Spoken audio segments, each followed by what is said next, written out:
Quincaillerie industrielle Dieng et frères moo leen di may Hadissoul yawmi fii ci Dahira Nourou dareyni. bismillah barke borom Tuubaa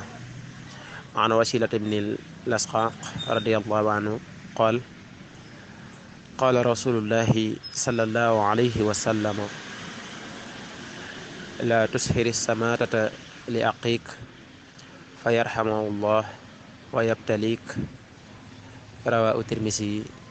wa qaala hadisun hasan. an wasilata ibnil lasqaq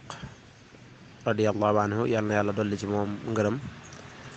wax na ne yonent bi sallallahu alayhi wa sallam de nee na la tushiri samatata li aqiik yonent bi nee na bul wax mukk ndokk ci sa mbokkum jullit bul wax ndokk jooju lim ci jublu mooy bul reetaan mukk sa mbokkum jullit ci mu nekk ci jafe-jafe wala mu nekk ci tolof-tolof wala mu am naqar yow ngay bég di reetaan ci naqar woowee sa mbokkum jullit moomee am naan ndokk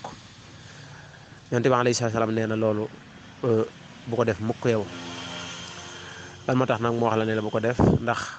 bu fekkente ne yaa ngi gis sa mbokkum jullit moo xam ne suñ borom teg na ko nattu moo xam mu yoroon alalam perte ko wala mu feebar wala mu am lu ko dal wala am loo xam ne daal lu ko naqari la nga koy reetaan ci loolee nga xam ne dal na ko nga ko cay reetaan di ko yéene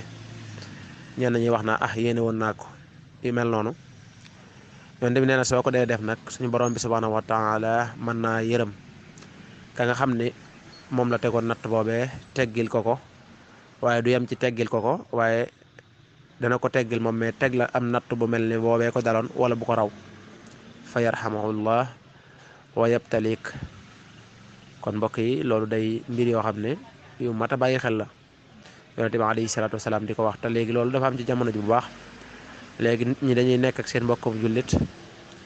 di am luñ koy jàppal ci seen xol luñ koy meree te alali àdduna wala mbirum àdduna rek ko waral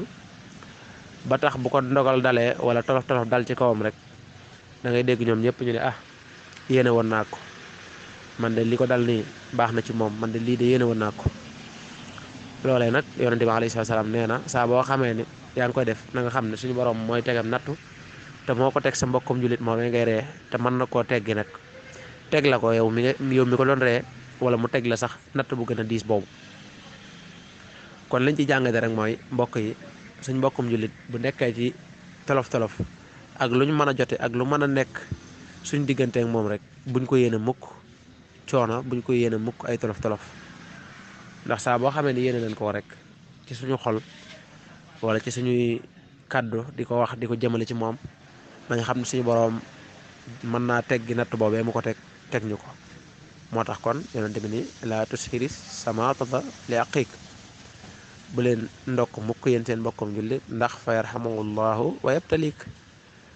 yow mi ko yéene na nga xam ne mën nga ko yéene sa mbokkum jullit moomu suñu borom teggi ko tegal la ko. kon lu mat a bàyyi xel la mbokk yi yàlla nañu yàlla defal dégg ak topp. di jaajëfal mbokk yi nga xam ne ñu ngi ànd ak ñun ci jotaay bi ñëpp bàyyiwuñ kenn ñu ànd ak ñun ci Nourou dareyni YouTube beeg Facebook beeg fépp ñu ngi leen ci di siyaare itam di jaajëfal suñu sponsor officiel bi Quincaillerie industrielle Dieng et frères di leen ñaanal suñu borom defal leen tawféex defal leen barke yonent bi. xam naa fii la ñuy wàccee kàddu incha allah di leen wax ne ñu ngi jégalu ci kàddu gu suufe gi dañoo xaw a soñ moo tax. ba suba incha allah ci waxtu ci beneen xadis in uridu illa islaha astatu ma tawfiqi illa billah wa assalaamu aleykum wa rahmatullahi wa barakaatu. abonné leen ci YouTube Nourou dareyni bës ci cloche bi ngir jot suñuy xibaar saa su ne.